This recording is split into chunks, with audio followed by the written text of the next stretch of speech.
कभी कभी जिंदगी हमें ऐसी राहों पर ले आती है जहां शोर बहुत होता है, लेकिन जवाब एक भी नहीं।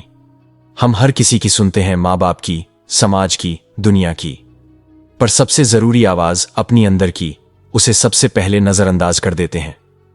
हम सबको चाहिए होता है प्यार, अपनापन, सफलता और शांति, पर सच्चाई यह है कि यह सब बाहर नहीं, हमारे अंदर कहीं बहुत गहराई में छुपा होता है। और वहां तक पहुंचने के लिए जरूरत होती है रुकने की, सोचने की और कुछ सुनने की। ऐसी कहानियां जो सिर्फ मनोरंजन नहीं बल्कि मन को छू जाने वाली सच्चाई हों। ऐसी कहानियां जो आपको खुद से मिलवाए। आज जो आप सुनने जा रहे हैं वो बस एक कहानी नहीं है, ये एक दर्पण है जिसमें आप अपना चेहरा नहीं, अपनी आत्मा देख पाएंगे।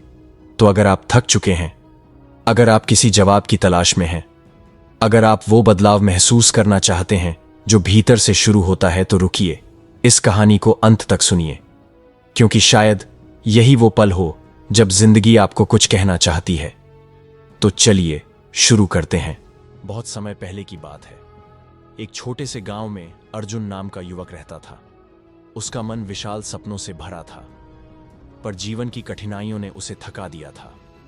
अर्जुन की आंखों में एक आग थी, एक जुनून था कि वह कुछ बड़ा करेगा, पर जो जिंदगी ने दिया उससे उसकी उम्मीदें दिन ब दिन बुझती जा रही थीं। गांव की संकरी गलियां, मिट्टी की खुशबू और पुराने पेड़ उस दिन भी अर्जुन के आसपास थे, लेकिन भीतर का उसका मन उथल पुथल से भरा था। हर सुबह उठते ही वह खुद से पूछता, आज क्या बदलेगा? क्या मेरी मेहनत का फल मिलेगा? पर जिंदगी ने उसे बार बार निराश किया।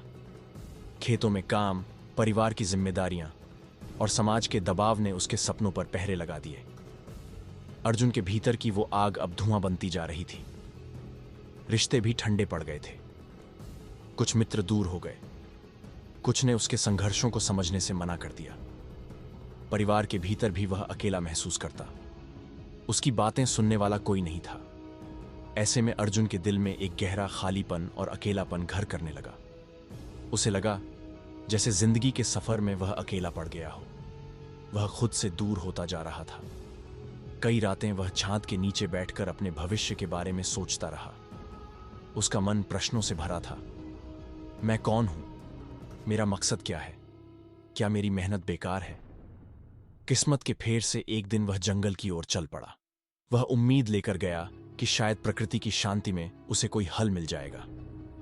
जंगल की हरियाली और पक्षियों की मधुर ध्वनि के बीच अर्जुन का मन कुछ शांति महसूस कर रहा था, लेकिन अभी भी भीतर एक तूफान था जिसे वह समझ नहीं पा रहा था। तभी उसकी नजर एक वृद्ध पुरुष पर पड़ी। वह शांति की मूर्ति था।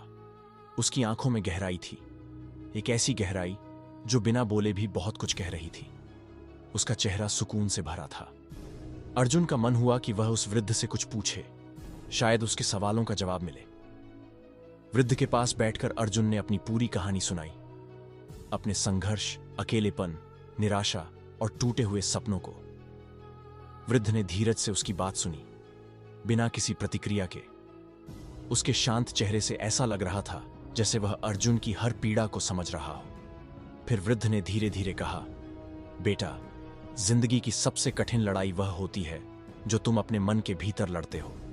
जब तक तुम अपने भीतर की शांति नहीं पाओगे, बाहर की दुनिया तुम्हारे लिए एक चुनौती ही बनी रहेगी। तुम्हें सीखना होगा चुप रहने की कला।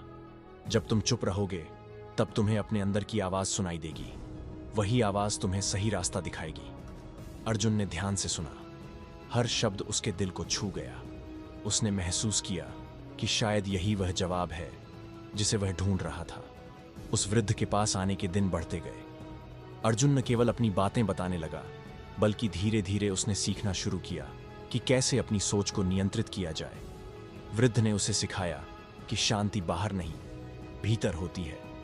संसार के शोर में नहीं, अपने मन के सुकून में। एक दिन वृद्ध ने कहा, अर्जुन, अकेले चलना सीखो। जब तक तुम अपने कदमों पर भरोसा नहीं करोगे, कोई भी तुम्हारा साथ नहीं देगा। यह अकेलापन तुम्हारी कमजोरी नहीं, बल्कि तुम्हारी ताकत बनेगा। जब तुम अकेले चलने लगोगे, तब पूरी दुनिया तुम्हारे साथ होगी। अर्जुन ने यह सब अपने दिल में बिठा लिया। उसने जाना कि जीवन में सबसे बड़ी जीत खुद से होती है। समय बीतता गया। अर्जुन में बदलाव आने लगा। उसकी आंखों में फिर से वह चमक आई जो कभी उसके सपनों की तरह चमकी थी। अब वह अकेला नहीं था, क्योंकि उसने अपने भीतर की दोस्ती पाली थी। जब वह गांव लौटा तो लोग उसकी बदली हुई शक्ल देखकर चकित रह गए। उसका चेहरा शांति और आत्मविश्वास से भरा था। लोग पूछने लगे, अर्जुन, तुमने क्या बदला? तुम्हारा राज क्या है? उसने मुस्कुराते हुए कहा, मैंने सीखा कि सबसे बड़ा साथी खुद होता है। जब तुम अपने भीतर की आवाज सुनते हो तब दुनिया तुम्हें समझने लगती है, और जब तुम अकेले चलना सीख जाते हो तब पूरी दुनिया तुम्हारे साथ चलने लगती है। अंत की सीख। इस जीवन में बहुत शोर है, पर असली ज्ञान तब आता है जब हम चुप होते हैं। जब हम अकेले चलना सीख जाते हैं तब हमें दुनिया के साथ की जरूरत नहीं होती। लोग पीछे नहीं, तुम्हारे साथ चलने लगते हैं। खुद पर भरोसा रखो, बाकी सब धीरे धीरे तुम्हारे कदमों में झुक जाएगा। अगर ये कहानी आपके दिल को छू गई हो तो चैनल को सब्सक्राइब करना न भूलें। हम हर बार ऐसी ही सच्ची, गहरी और जीवन बदलने वाली कहानियां लाते हैं। वीडियो को लाइक करें ताकि ऐसी और कहानियां आप तक पहुंचती रहें। अपने विचार नीचे कमेंट में जरूर बताएं। आपकी एक लाइन हमें आगे बढ़ाती है। और हां, याद रखिए, सीख वही है जो मन को शांति दे।